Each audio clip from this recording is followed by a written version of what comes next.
وأن الله يفتح علينا فتوح العارفين ويفقهنا في الدين ويسرنا الصالحين ويجعلنا من الأبرار والصديقين وعلى ما نواه أسلافنا شيوخنا وأبائنا ورجالنا الصالحين وعلى ما نوصلنا به من عبد الله والسلام إلى حضرة النبي سيدنا محمد المصطفى صلى الله عليه وسلم بسر الفاتحة. بسم الله من الشيطان الرجيم. بسم الله الرحمن الرحيم. الحمد لله رب العالمين الرحمن الرحيم مالك يوم الدين إياك نعبد وإياك نستعين اهدنا الصراط المستقيم صراط الذين أنعمت عليهم غير المغضوب عليهم ولا الضالين آمين. Bismillah, alhamdulillah, wassalatu wassalamu ala rasulillah Sayyidina wa maulana Muhammad bin Abdillah wa ala alihi wa sahbihi wa man walah. La hawla wa la quwwata illa billah. Allahumma ya man maqalidul umur kulluha biyadihi wa ilaihi yarji'ul amru kulluhu. Ya fattahu ya alim, ya fattahu ya alim, ya fattahu ya alim, iftah lana fathan qariban ya arhamar rahimin. Amma ba'd. Alhamdulillah, ma'asyiral aba wal ikhwan wal hadirin rahimakumullah. Alhamdulillah, di antara maghrib dan isya ini pada bulan ini Allah mempermudahkan kita untuk bisa duduk bersama guna mengkaji, mempelajari hukum-hukum syariat Islam, terutama hukum-hukum yang berhubungan dengan ibadah kita kepada Allah Subhanahu wa ta'ala. Mudah-mudahan Allah jadikan ilmunya ini bermanfaat sehingga Allah memudahkan kita untuk bisa mengamalkan dari ilmu tersebut dan membuat ibadah kita menjadi sempurna sehingga bisa diterima oleh Allah Subhanahu wa ta'ala. Amin ya rabbal alamin. Ma'asyiral aba wal ikhwan rahimakumullah. Di dalam kitab yang kita baca ini yaitu kitab Sulam At-Taufiq karya Al-Imam Al-Habib Abdullah bin Husain bin Tahir Al-Alawi. Beliau akan menjelaskan kepada kita tentang arkanus shalah, rukun-rukun di dalam salat atau pondasi yang ada di dalam salat. Di dalam sholat itu ada yang namanya rukun, ada yang namanya syarat.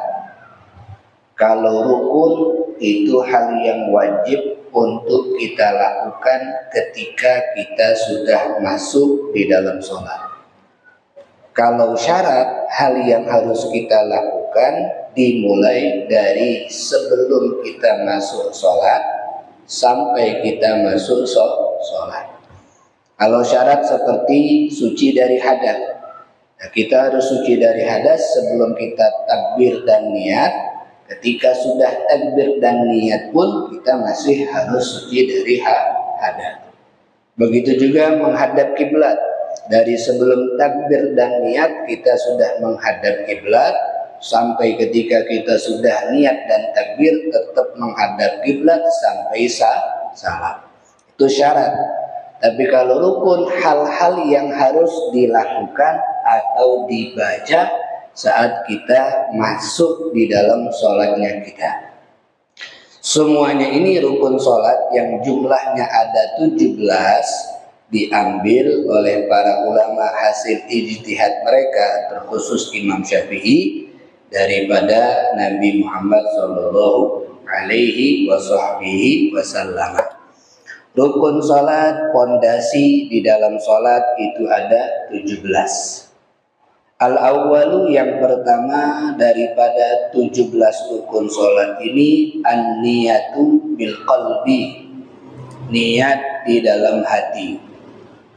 Lil fi'li, niat di dalam hati untuk mengerjakan salat.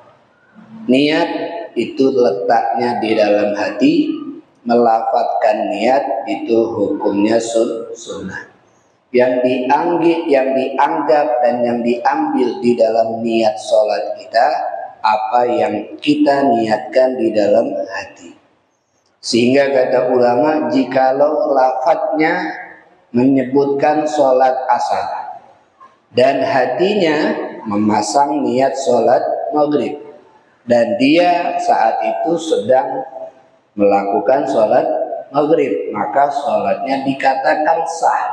Sebab yang dilihat, yang dianggap yaitu yang di dalam hati. Tapi kalau sebaliknya, lafadznya melafadzkan niat sholat maghrib, hatinya menghadirkan sholat isya, maka sholatnya tidak sah. Karena yang dianggap apa yang di hati, bukan yang diucapkan. Nah, karena niat ini tempatnya ada di dalam hati, maka yang wajib ada di dalam hati saat memasang niat itu hanya ada beberapa, tergantung sholatnya. Kalau sholat yang dilakukan sholat wajib, maka ada 3 yang wajib dia hadirkan di dalam hatinya ketika berniat. Pertama, fi'lus sholat, yaitu kata usolli, saya sholat, saya melakukan sholat. Yang kedua, ta'yin, menentukan daripada sholatnya, zuhurkah, asarkah, maghribkah, isyakah, atau subuh. Kemudian yang ketiga, fardiyah, kata fardu. Jadi kalau sholat wajib hanya ada 3 ini yang wajib harus ada di dalam hatinya ketika berniat. Usolli fardhu subhi, usolli fardhu zuhri, usolli fardhu asri, usolli fardhu maghribi, usolli fardhu isya'i. Aku sholat fardhu zuhur, aku sholat fardhu asar, aku sholat fardhu maghrib, dan seterusnya. Ada jumlah rakaat, kemudian mustaqbilan qiblah, menghadap qiblat, adaan billahi ta'ala, itu menghadirkan di dalam hati, hukumnya tidak wajib. Kenapa? Karena jumlah rakaat dihadirkan atau tidak di dalam niatnya, jumlah rakaat tidak boleh berubah. Zuhur ya tetap 4, asar tetap 4, maghrib tetap 3, isya tetap 4. Kecuali kalau dia qasar, maka wajib menyebutkan kata rak'atain qasran, karena dia mengqasar salat. Tapi kalau selain itu tidak wajib menghadirkan jumlah rakaat di dalam hatinya ketika berniat. Kemudian menghadap kiblat, kenapa tidak wajib diniatkan? Sebab sholat itu wajib menghadap kiblat, diniatkan atau tidak, perbuatan menghadap kiblat itu yang harus diwajibkan. Lillahi ta'ala, karena Allah. Ya, sholat memang karena Allah, melafadzkan lillahi ta'ala, tapi hatinya bukan karena Allah, ya sama saja bohong. Ibadah itu memang semuanya harus karena Allah, untuk Allah subhanahu wa ta'ala. Jadi kalau untuk sholat wajib hanya 3, dan itu memudahkan kita untuk bisa menghadirkan niat tersebut di dalam hati. Wa yu'ayyinu dzatas sabab wal waqt. Kemudian kalau sholat yang kedua, sholat sunnah. Sholat sunnah ini kan ada sholat sunnah yang memiliki waktu atau sebab, ada juga sholat sunnah yang tidak memiliki waktu, tidak memiliki sebab. Contoh sholat sunnah yang memiliki sebab, tahiyatul masjid. Disunnahkan tahiyatul masjid karena ada sebab. Apa sebabnya? Masuk masjid. Sunnatul wudu, disunnahkan sholat sunnatul wudu karena ada sebab. Apa sebabnya? Selesai wudu. Istikharah, ada sebab apa? Dia minta sama Allah mana yang terbaik dari pilihan yang dia inginkan. Taubat, ada sebab, sebabnya mau taubat. Hajat, ada sebab, sebab dia punya hajat yang ingin disampaikan. Nah, ini sholat sunnah yang memiliki sebab. Ada juga sholat sunnah yang memiliki waktu, seperti waktu duha, waktu witir, waktu qobliyah, waktu ba'diyah. Nah, ini sholat sunnah yang memiliki waktu. Nah, untuk 2 sholat ini yang memiliki waktu atau sebab, di dalam niatnya itu yang wajib dihadirkan ketika berniat di dalam hati hanya 2. Usolli dan sholat apa? Usolli duha, usolli witir, usolli qobliyah, usolli ba'diyah, usolli tahiyatul masjid, usolli sunnatal wudu, usolli istikharah, dan seterusnya. Menghadirkan kata sunnatan itu sunnah. Sebab jelas ini sholatnya sudah dihukumi sunnah. Kemudian yang ketiga, ada sholat sunnah yang tidak punya waktu, tidak punya sebab. Inilah yang disebut dengan sholat sunnah mutlak. Maka yang wajib ada di dalam hatinya ketika berniat sholat sunnah mutlak hanya satu, yaitu kata usolli. Sholli. Ya, kenapa dibagi seperti ini? Sebab waktu berniat di dalam hati ketika sholat bukan sebelum takbiratul ihram, tetapi di antara lafaz-lafaz takbiratul ihram. Jadi ketika kita Allah, nah di situ hati kita berniat. Sebelum takbir kita melafazkan, itu disunnahkan untuk membantu saat berniat hati kita mudah menghadirkannya. Tapi waktu wajib menghadirkan niat itu di dalam hati saat lafaz takbiratul ihram mulai diucap, saat itulah hati berniat. Jadi ketika huruf hamzah dari lafaz Allah mulai dia sebutkan, maka disitulah hatinya mulai berniat. Allah, hatinya mulai berniat.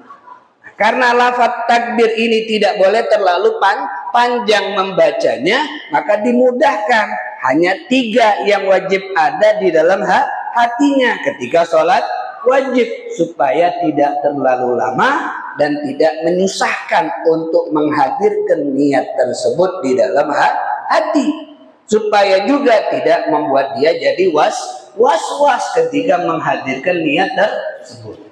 Sama ada tambahan 1, kalau dia berjamaah dan dia menjadi makmum, yaitu tambahi kata makmuman. Jadi sholli fardal maghribi makmuman, sholli fardal isya'i makmuman, itu yang ada dalam hatinya cukup sudah.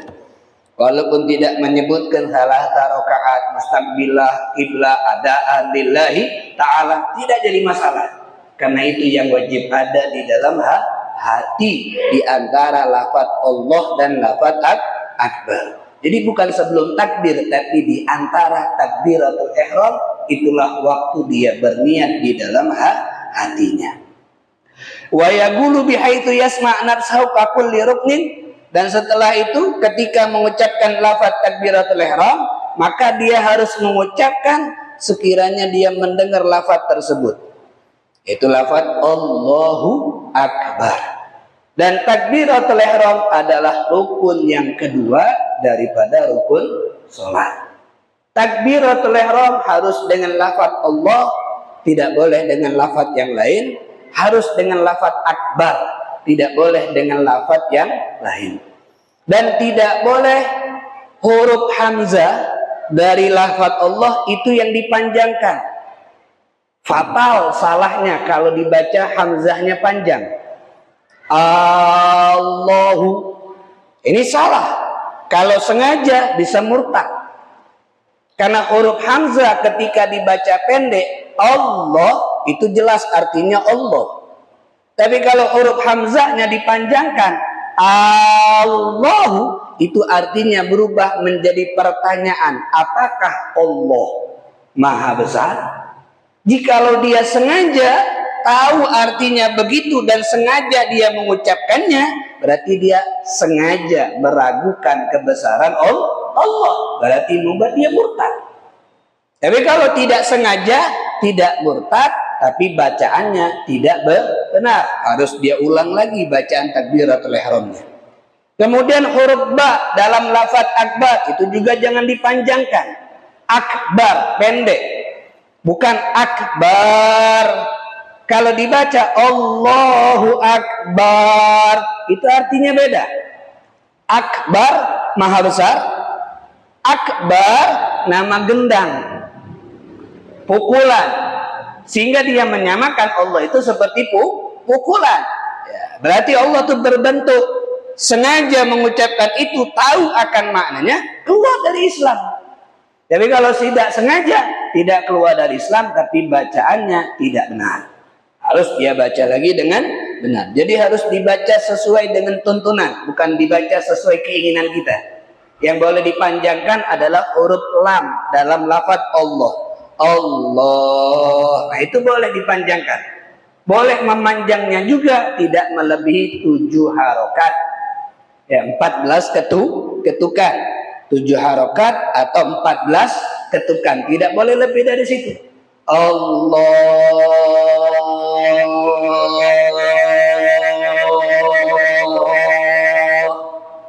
Lebih dari 14 ketukan, salah. Ulang lagi takbirnya. Tidak boleh terlalu panjang. Di bawah 14 ketukan, betul masih. Karena takbiratul ihram ini rukun.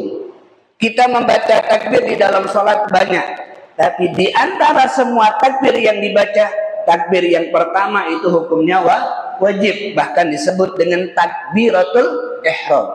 Adapun takbir ketika ruku, takbir mau sujud, takbir mau duduk di antara dua sujud, takbir sujud lagi yang kedua, takbir untuk berdiri ke rakaat yang berikutnya, itu hukumnya sunnah dan disebut dengan takbir intiqal. Takbir perpindahan dari satu gerakan menuju ke gerakan berikutnya.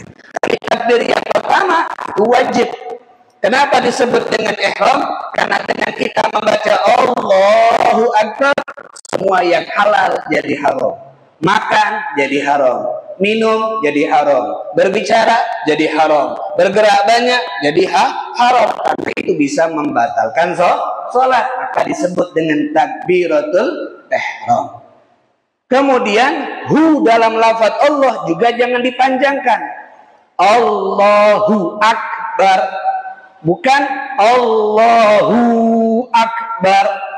Karena kalau hu-nya dipanjangkan berarti dia seperti menambahkan huruf waw mati. Sedangkan tidak boleh menambahi huruf apapun di antara lafaz Allah dengan lafaz akbar. Jadi perlu diperhatikan syarat-syarat untuk membuat bacaan takbiratul ihramnya menjadi betul. Al-tharithu al-qiyamu fil fardhi lil ghadiri. Kemudian yang ketiga daripada ke rukun sholat itu berdiri bagi yang mampu di dalam sholat fardu. Sholat fardu wajib untuk berdiri. Sholat sunnah tidak wajib. Dibolehkan sholat sunnah duduk walaupun mampu berdiri. Hanya saja pahala sholat sunnah duduk separuh daripada pahala sholat sunnah berdiri. Tapi kalau untuk sholat fardu wajib berdiri jika mampu. Bahkan berdirinya itu afdol dengan menegakkan badannya. Yang menunduk hanya kepalanya saja. Bukan kewajiban. Afdolnya badannya tegak lurus. Yang nunduk hanya kepalanya. Tapi kalau dia sholatnya tetap dengan nunduk sedikit badannya tidak jadi masalah. Yang penting berdiri dan dadanya menghadap ke arah kiblat.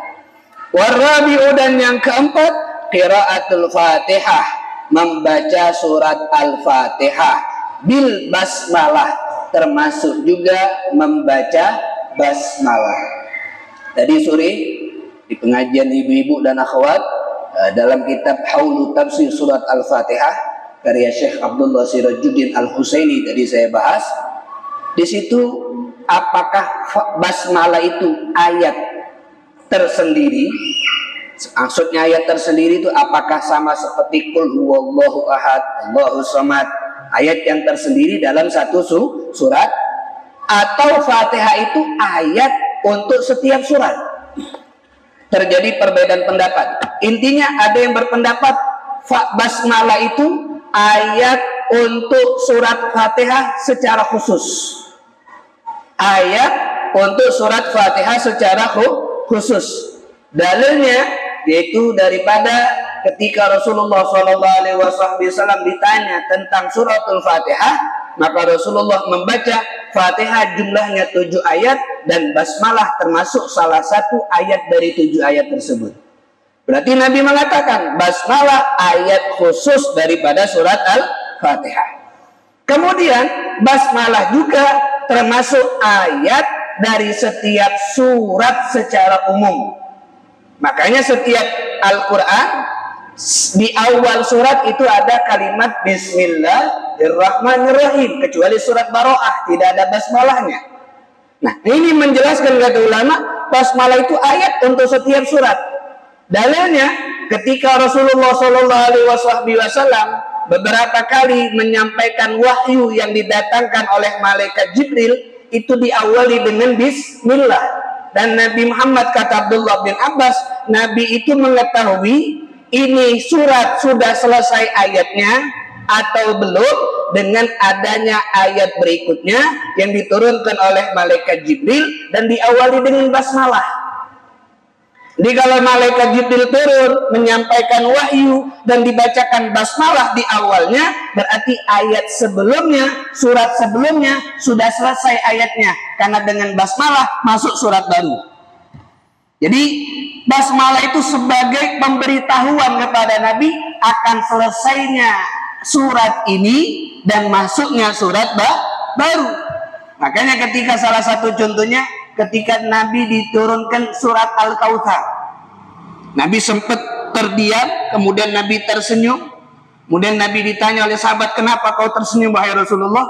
Tadi turun barusan malaikat Jibril dan menyampaikan kepada saya wahyu. Kemudian Nabi membacakan Bismillahirrahmanirrahim, Inna a'tainakal kautsar wasalli li rabbika wanhar inna syani'aka huwal abtar. Berarti itu menunjukkan surat baru, bukan ayat daripada surat sebelumnya. Makanya basmalah itu ayat daripada setiap surat. Tapi secara khusus basmalah ayat daripada surat Al-Fatihah. Makanya wajib membaca basmalah di dalam pembacaan surat Al-Fatihah. Semua mazhab. Cuman terjadi perbedaan pendapat hanya untuk jahrul qiraah, mengeraskan bacaan basmalah atau memelankan bacaan basmalah. Kalau Imam Syafi'i berpendapat mengeraskan Fatihah dimulai dari basmalah. Tapi Imam Maliki mengeraskan Fatihah dimulai dari Alhamdulillah. Karena dari hadis Nabi ketika ditanya tentang Fatihah, Nabi membaca Alhamdulillahi Rabbil Alamin, langsung mengeraskan suara Alhamdulillah.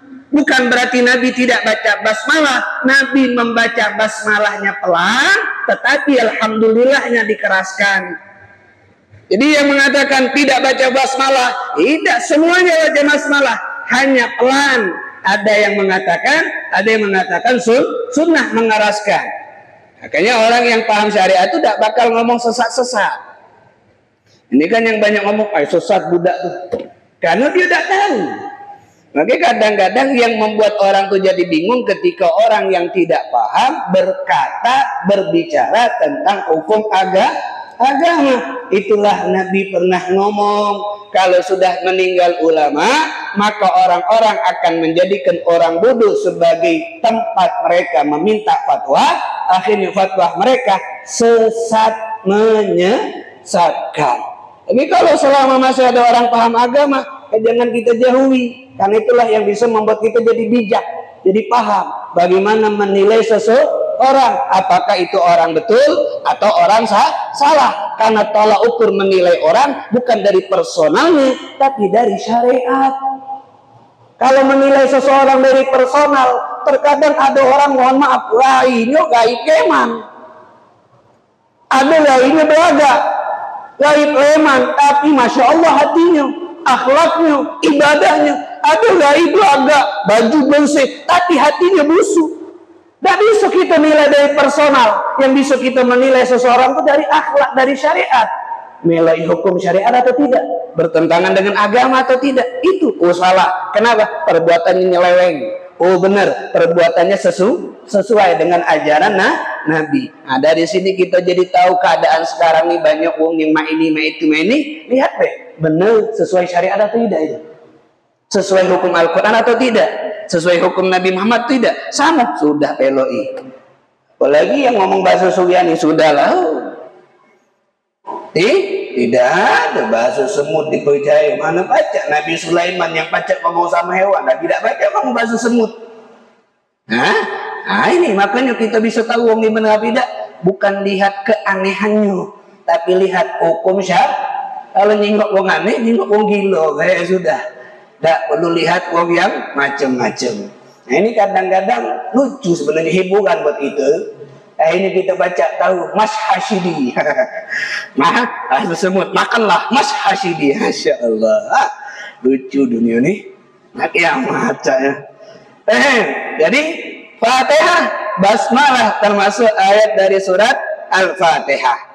Nah, kemudian buat tasdidat dan baca juga tasdidnya.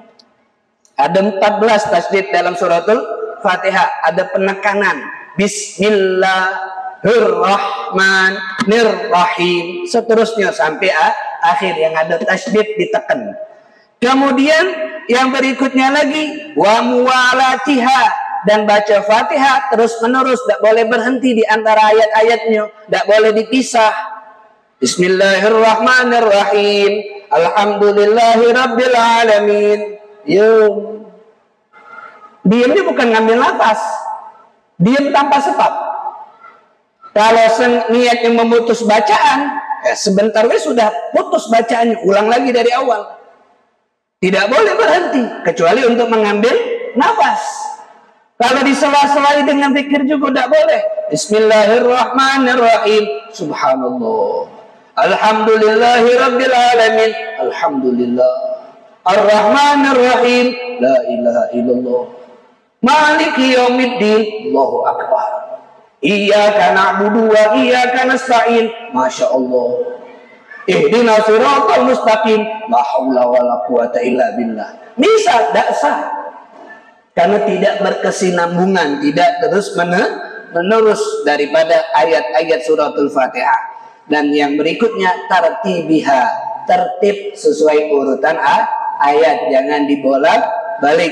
Wa ikhrajul huruf min makharijiha, dan mengeluarkan hurufnya dari makhraj, tempat keluar huruf tersebut. Bedakan hak kecil sama hak besar. Za, ja. Siratal ladzi, bukan siratal lazi, bukan siratal laji. Sod, bukan sya, bukan sa. Sod, mus, pakai sa, bukan mush, bukan mus, bukan mus. Makhrajnya. Makanya mengucapkan huruf itu semua orang bisa, tapi mengucapkan dari makhrajnya itu tidak semua orang bisa kalau tidak belajar. A, ba, pa, karena tidak semuanya sama setiap huruf. Qaf, dot, ko, wo, dan seterusnya. Itu yang ada dalam ilmu tajwid. Wa adamul lahni al-mukhilli bil ma'na, dan tidak boleh ada kesalahan pembacaan huruf-huruf Fatihah yang bisa merusak arti, seperti merubah harokat. An'amta dirubah menjadi an'amtu, tidak boleh. An'amta artinya engkau memberikan nikmat. An'amtu, saya yang memberikan nikmat. Salah. Kemudian lagi seperti iyaka diharokatkan iyaki, tidak boleh. Karena iyaka itu lebih pantas. Kalau iyaki tidak pantas, ki itu untuk perempuan, ka untuk laki-laki. Bukan berarti Allah berjenis kelamin, tapi maknanya karena tingkatan laki-laki itu lebih umum, lebih hebat daripada tingkatan perempuan. Kemudian merubah harokat yang bisa merubah arti tidak boleh. Begitu juga merubah huruf. Maka itu tolak ukur kita bisa tahu bacaan imam ini betul atau salah ketika baca Fatihah. Lihat harokat yang dia baca, lihat huruf yang dia baca. Kalau hurufnya berubah, maka tidak usah diikuti, jelas salah. Kalau harokatnya berubah dan merusak arti, tidak boleh ikuti, jelas salah. Bukan masalah partilnya, bukan masalah indahnya bacaan, bukan masalah tajwidnya, tapi pengucapan huruf dan perubahan harokat serta tasdid. Itu yang perlu kita lihat untuk bisa mengikuti imam ini atau berpisah dari imam tersebut. Wa yahrumu al-lahnu alladhi lam yakullu, dan haram membaca dengan kesalahan walaupun tidak merusak arti. Sengaja membaca an'amtu haram walaupun tidak merusak. Misalnya ada huruf dirubah harokat tidak berubah artinya, tapi dia sengaja merubah, itu hukumnya haram karena tidak diperbolehkan untuk merubah harokat daripada ayat-ayat yang ada di dalam Al-Quran. Seperti contoh alhamdu, haknya dibaca fathah, dirubah dibaca dhammah, alhamdulillah. Itu tidak berubah arti, tapi kalau sengaja atau na'budu, dalnya harakat dhammah dirubah jadi fathah, na'buda, iyyaka na'buda, tidak masalah, tidak rusak artinya. Tapi kalau sengaja seperti lagi yang lain-lainnya banyak daripada huruf-huruf Fatihah. Kalau dirubah tidak merusak arti tapi sengaja, itu hukumnya haram karena termasuk tidak sopan, tidak beradab di dalam pembacaan Al-Quran. Ini adalah hal yang harus diperhatikan ketika membaca suratul Fatihah. Kemudian al-khamisu, yang kelima, ar-ruku. Ruku itu adalah bi'ayyan haniya, dengan dia menundukkan badannya, bihaitsu tanalu rahatahu rukbatih, sekiranya kedua telapak tangan itu bisa memegang kedua lutut cukup. Nundukkan badan, kalau telapak tangannya suruh megang lutut sampai terpegang, sudah sah rukuknya. Walaupun belum mencapai tingkatan rukuk yang sempurna, tapi sudah mencapai tingkatan rukuk yang sah atau yang menggugurkan kewajiban. Wasadisu, dan yang keenam, at-tuma'ninatu fihi, tuma'ninah di dalam ruku, biqadri subhanallah, dengan ukuran subhanallah, paling sedikitnya ukuran tuma'ninah.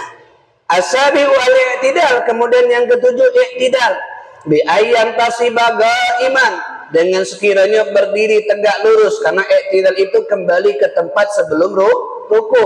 Kalau sebelum ruku tegak, berarti balik tegak lurus, baru dihitung i'tidal. Mohon maaf kalau ada orang ruku, habis ruku dia tegak, bangkit, tapi belum nyampe tegak lurus, langsung sujud lagi, berarti itu belum i'tidal. I'tidal itu dari ruku dia bangkit, tegak lurus, nah itu baru dihitung i'tidal. Kalau baru sami Allahu liman hamidah, belum nyampe tegak nian, Allahu akbar, itu tidak dihitung i'tidal itu. Tidak dihitung tidak. Jadi sami Allahu liman hamidah, tegak lurus lagi seperti dia tegak membaca Fatihah. Wa thaminu, dan yang ke-8, at-tuma'ninatu fihi, tuma'ninah di dalam i'tidal, paling sedikit ukuran subhanallah. Sami Allahu liman hamidah, diam dulu, bukan sami Allahu liman hamidah Allahu akbar. Ini belum ada tuma'ninah karena dia baru nyampe. Baru nyampe tegak langsung sujud, belum ada tuma'ninah. Tuma'ninah itu ketika sami Allahu liman hamidah, nyampe, diam dulu, ukuran subhanallah, baru takbir lagi, baru dapat tuma'ninah. Tapi kebanyakan yang saya lihat ya di tempat lain, baru nyampe tegak langsung sujud, itu belum ada tuma'ninah. Kenapa? Karena baru sampai, belum dihitung tuma'ninah sudah sujud lagi, tidak sah. Karena tuma'ninah dalam i'tidal hukumnya wajib, termasuk rukun daripada rukun sholat. Kemudian dalam i'tidal juga tidak boleh dilama-lamakan melebihi ukuran baca kunut. Hanya ketika sholat subuh boleh dilamukan di rakaat kedua untuk kunut, atau di sholat yang lain di rakaat terakhir kalau ingin kunut nazilah. Kemudian at-tasi wa sujudu marratain, yang ke-9 sujud 2 kali di setiap rakaat. Makanya paling banyaknya gerakan di dalam sholat yaitu gerakan sujud. Itulah perintah Allah, fasjud waqtarib, sujudlah dan dekatlah dirimu kepada Allah. Maksudnya sujudlah itu sholatlah. Kenapa dipakai kata sujud? Karena paling dekatnya keadaan seorang hamba dengan Allah ketika dia sujud. Makanya sujud paling banyak gerakan di dalam sholat. Sholat subuh 4 kali kita sujud. Sholat duhur, asar, isya, berarti kita 8 kali sujud. Sholat maghrib 6 kali sujud. Tapi kalau ruku, sholat subuh 2 kali. Fatihah, sholat subuh 2 kali. Karena setiap rakaat kita wajib sujud 2 kali. Bi an yada'a jabhatahu ala musallahu, dengan sekiranya ketika sujud dia harus menempelkan keningnya di tempat sujudnya. Jadi menyentuhkan keningnya di tempat sujud maksyufatan, dalam keadaan keningnya terbuka, tidak ada yang menutupi. Makanya kalau pakai peci jangan semua kening tertutup, karena nanti tidak membuat keningnya, kulitnya nyentuh ke tempat sujud. Dibuka sedikit walaupun sebagian, yang penting nyentuh. Mutatsaqilan biha, dengan sedikit membebani ketika menempelkan keningnya, yaitu agak sedikit menekan. Seandainya kalau sujud di atas bantal tuh ngempes, kapas tuh jadi ngempes. Wamun bukan berarti digosok-gosok nekennya tuh. Nah itulah yang kadang salah, digosok-gosok akhirnya biar hitam keningnya, kejingan ahli ibadah. Ya mana kejingan ahli ibadah dah usah nak ngitemkan kening. Ngitemkan kening dah usah sujud, pakai ageng bae hitam dewe. Jadi kadang-kadang harus betul mutafakin, maksudnya neken tuh kalau seandainya sudut di atas kapas tuh sedikit berarti ada penekanan, bukan seperti wong yang kejijian takut kotor tuh ndak galak nempel, itu dak sah itu. Nah, betul-betul nempel. Wamun kisan, dan posisi pantatnya lebih tinggi daripada posisi kepala, karena itu baru dinilai yang namanya sujud. Wa yadau syai'an, dan meletakkan sebagian daripada rukbateh, kedua lutut, wa min butuni kafeh, dan dalamnya telapak tangan, wa min butuni asabi rijleh, dan dalamnya daripada jari-jari kaki. Masalah urutan meletakkan, kalau yang afdal lutut dulu, tangan baru ke kening, itu yang afdal. Adapun riwayat Nabi Muhammad sujud tangan dulu baru lutut, itu tangan dulu baru lutut, itu kondisi Nabi sudah tua, yang fisik Nabi sudah berkurang, makanya Nabi meletakkan tangan untuk membantu dia mudah sujud. Tapi sebelumnya riwayat daripada yang lain, sahabat yang lain, Wasilah bin Asqa, itu Nabi Muhammad sujudnya lutut dulu baru tangan, menunjukkan gagah, masih gagah. Kan orang tuh kan kalau masih gagah tuh kan pasti lutut dulu bisa. Tapi kalau sudah kaki ini sakit, pastikan dia nahan dulu dengan tangan, baru naruh lutut, supaya mudah, tidak terlalu sakit. Semuanya nak apa? Misalnya ada anak muda masih gagah, hobi nge-gym, tapi lutut sujudnya tangan dulu baru lutut, tak jadi masalah. Tak usah kita katakan, oh budak ini sesat, aliran lain. Tak usah. Kenapa? Urutan ini sunnah, yang penting wajib meletakkan. Sampai kata kalau bisa wong tuh sujud kening dulu, nempel, bau tangan sama lutut sah. Nempel kening dulu, bau sujud, bau tangan, tidak apa-apa. Maknanya jangan ribut masalah perbedaan dari segi sunnah. Ya, beda dalam segi sunnah sampai ribut, tidak usah. Kalaupun ada orang sujud nempelkan kening dulu, bau lutut, bau tangan, kalau pacak laju lah. Kalau tidak tersungkem gitu lah. Intinya nak mau taruh tangan, lutut, tangan, itu hanya urutan. Tapi yang afdal itu yang kita ikuti. Kalau masih kuat, lutut dulu tangan, itu yang dilakukan oleh Rasul. Tapi kalau ada udzur, tangan dulu baru lutut. Al-ashir yang ke-10, at-tuma'ninatu fihi, tuma'nina di dalam sujud paling sedikitnya ukuran subhanallah, dan bacaan ketika ruku subhana rabbiyal azim, bacaan ketika sujud subhana rabbiyal a'la. Karena dari ayat Al-Qur'an ketika turun ayat sama Nabi, fasabbih bismi rabbikal azim, bertasbihlah atas nama Tuhanmu yang agung, azim. Maka kata Allah, jadikanlah itu bacaan di dalam ruku. Maka bacaan ruku subhana rabbiyal azim. Ketika turun ayat sabbih isma rabbikal a'la, bertasbihlah atas nama Tuhanmu al-a'la, yang maha tinggi. Maka kata Allah, ij'aluha fi sujudikum, jadikan itu bacaan dalam sujud. Makanya bacaan sujud subhana rabbiyal a'la, ditambahi wa bihamdi, tidak masalah. Tidak pakai wa bihamdi juga tidak apa-apa, karena bacanya sampai subhana rabbiyal azim sama subhana rabbiyal Alah, kalau pakai wa bihamdi juga ada apa-apa. Tidak baca juga ada masalah. Karena yang wajib sujudnya, bacaan di dalam sujud hukumnya sunnah. Tumak ninonya yang wajib. Al-hadil ashar yang ke-11 al-julusu bainas sajadain, duduk di antara dua sujud, duduk niat. Kemudian al-thani ashar yang ke-12 at-tumakninatu fihi, tumaknina di dalam duduk di antara dua sujud. Al-thalithu ashar yang ke-13 al-julusu litasyahudil akhir wa ma ba'dah, duduk untuk tasyahud akhir dan sholawat. Duduk untuk tasyahud akhir dan sholawat. Yang ke-14 tasyahud akhir. Tahiyat awal sunnah, tahiyat akhir wajib. Tahiyat, kenapa disebut tahiyat? Karena ada bacaan tahiyat.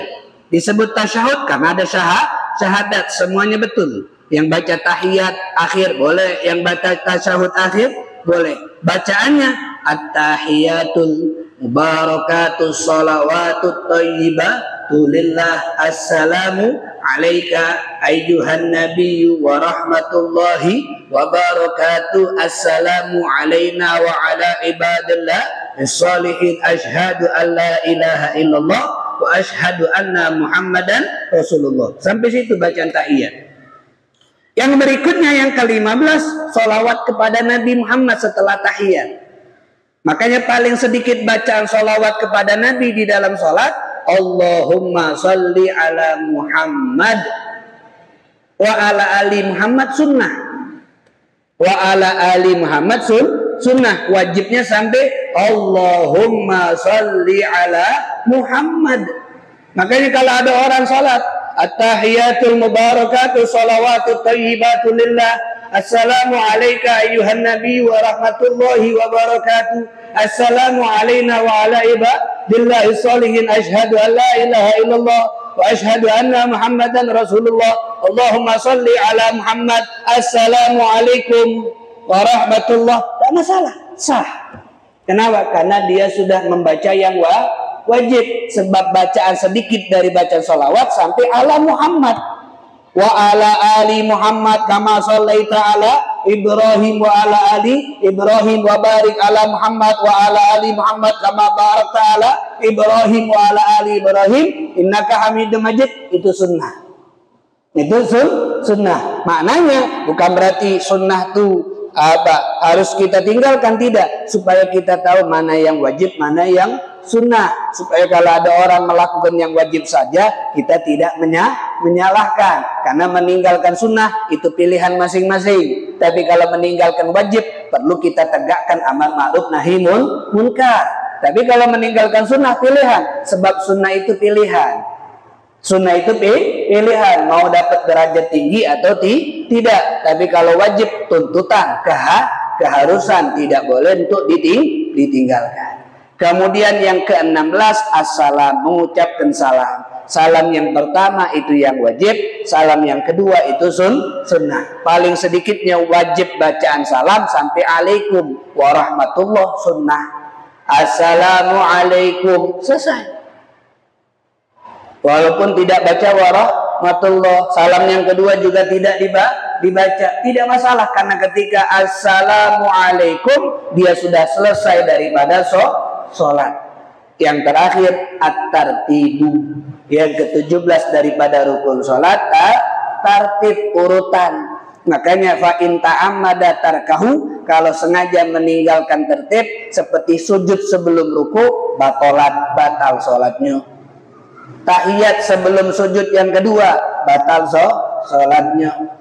Kalau tahiyat di situ kalau tidak diulang lagi, diteruskan sampai selesai sholat, berarti ninggalkan sujud yang kedua.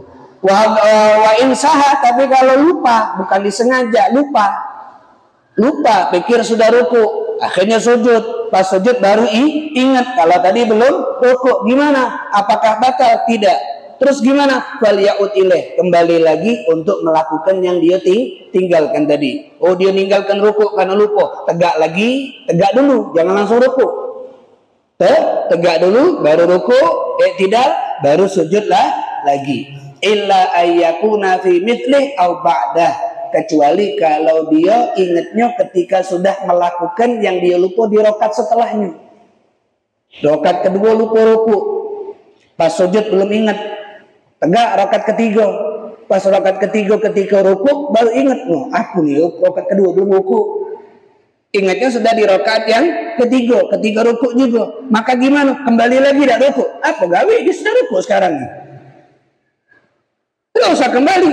Terus gimana? Teruskan sholat. Saat ini dia rakaat kedua. Yang tadi belum dihitung. Saat ini bukan rakaat ketiga, tapi rakaat kedua. Jadi kalau ditotalkan sholatnya lebih. Kalau misalnya asar mestinya 4 rakaat, karena rakaat kedua belum sempurna sebab belum ruku karena lupa, ingatnya ketika ruku di rakaat yang ketiga. Berarti tidak perlu lagi balik, kelar. Ini rakaat kedua, besok agak berikutnya rakaat ketiga, baru rakaat keempat. Jadi kalau dihitung jumlahnya 5, tapi yang dianggap adalah 4. Karena ingatnya ketika sudah mencapai di rakaat setelahnya dan dia sudah melakukan gerakan yang dia lupa. Apalagi ingatnya pas tahiyat akhir. Sambil alamina innaka hamidum majid. Ya Allah, lupa ruku aku kedua. Ngomong dalam hati enggak ada ngomong. Kalau dia ngomong il alamina innaka hamidum, lupa aku. Tidak usah ngulangi rakaat, ngulangi sholatnya. Karena ngomong itu membatalkan sholat. Tapi kalau dia terpikir dalam hati ini ruku, gimana? Tahiyat akhir ini tegak lagi rakaat. Karena rakaat sebelumnya yang di ruku itu belum dihitung rakaat, tegak lagi 1 rakaat. Kemudian sebelum salam tutup dengan sujud sahwi. Maka baru sempurna daripada rakaatnya. Inilah rukun daripada rukun sholat. Wallahu ta'ala a'lam bissawab. Alhamdulillah rabbil alamin. Allahumma shalli ala sayyidina Muhammad wa ala ali sayyidina Muhammad. Allahumma hdina bihudak waj'alna mimman yusari'u fi ridhak wa la tuwallina waliyan siwak wa la taj'alna mimman khalafa amraka wa 'asam. Sallallahu ala sayyidina Muhammad wa alihi wa sahbihi wasallam. Alhamdulillah rabbil alamin.